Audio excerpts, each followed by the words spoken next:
السلام عليكم ورحمة الله وبركاته ومركلة iyo barnaamijyadeena ay ku dul istaagi jirnay arrimaha sayniska iyo dunida waxa ku cusub waxaynu dul istaagi doonaa mowduuc runtii xiise gaar ah leh oo lagaga hadli doono bal sanadkan gabagabada ah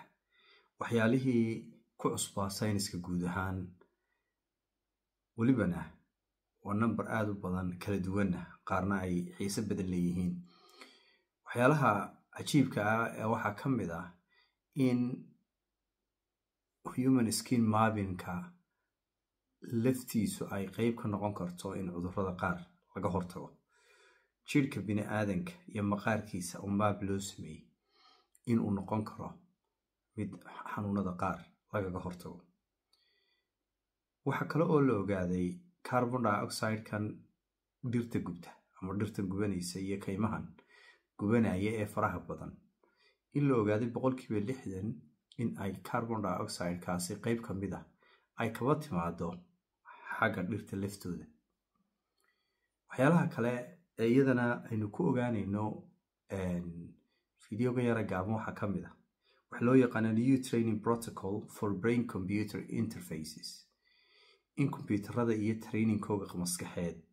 iyo qaabka loogu xidho maskaxda lafteeda ay iyaduna tahay waxyaalaha muhiimka ah ee imika technology-gu suura geliyay mowduuca aynu ku sii soconno Allahumma salli ala Muhammad waxaynu maraynay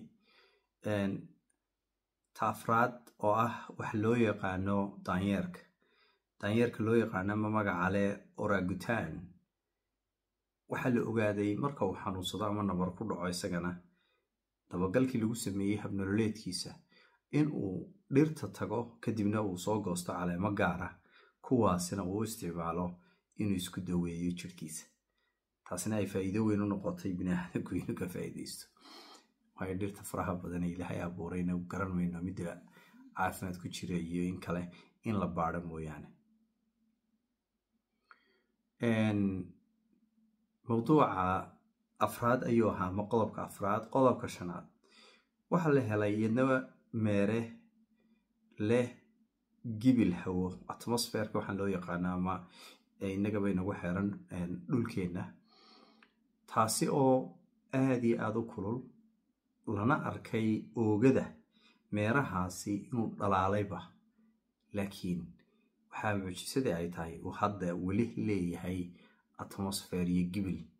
ku xeeran oo ilaalinaya waxa kale oo aynu ku soo qaadan doonaa qodobka shanaad qodobka lixaad oo ah link between low testosterone and anxiety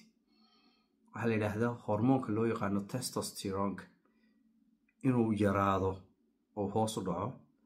iyo xiriirka ka dhaxeeya warwarka qofka bini'aadanka waxay leeyihiin markaa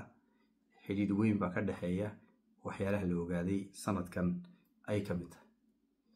waxyaalo waxa jira iyadana dhiiga lagu cabiro oo 3 toddobaad ee dumarku ay ku leeyihiin bil kasta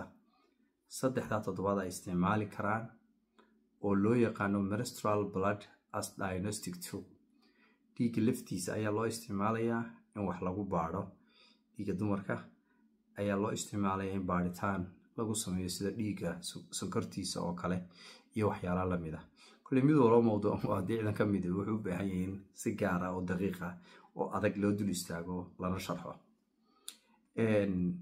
waxyaalaha kale ee muhiimka ah ee bini'aadanka u soo kordhay sanadkan waxa ka mid ah in la helay antibiotic cusub antibioticada cusub waa class antibiotic ayaa la discover gareeyay oo si fiican la dagaalami doona xanuunada infectionska ku jira dhiiga taasoo in badan lagu tijaabiyay muxuu ahaa waxaan aynu naqaano weelada ama jiirka ama wax la mid ah waxaana la sheegayaa inay si toos ah abaarayaan protein loo yaqaano LPXH